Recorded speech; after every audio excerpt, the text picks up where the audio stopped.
A beggar in the desert stumbled upon a piece of gold. He immediately called the driver over. The driver used a lighter to test it out, and it was indeed gold. The two of them grabbed shovels and started digging frantically, trying to unearth the large piece of gold, but it was too heavy for them to move. They then brought the car over, but unfortunately, the rope broke and they couldn't pull it out. It seemed like there must be a gold mine beneath. The driver glanced at the setting sun and suggested they find some wood to make a fire to prevent wild dog attacks in the dark.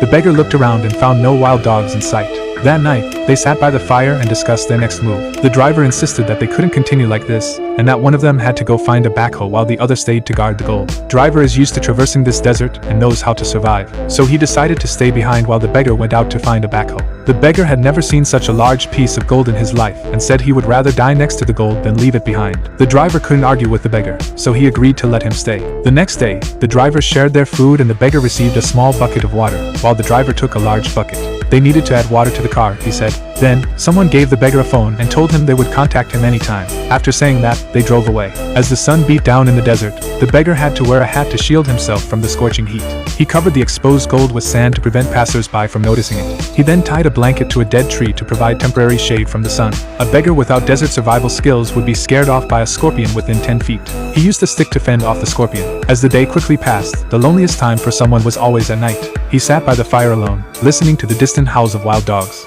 The beggar was starting to regret his decision. This felt like the longest day he had ever experienced. The next day, while collecting firewood, he noticed something shiny in the distance and thought it might be a bigger piece of gold. He quickly grabbed his things and prepared to investigate. However, it turned out that the gold here had been exposed by the wind, so he covered it with stones. Then he went to where the shining object was, only to find it was just a useless box. Disappointed, he turned around and saw a plane in the distance.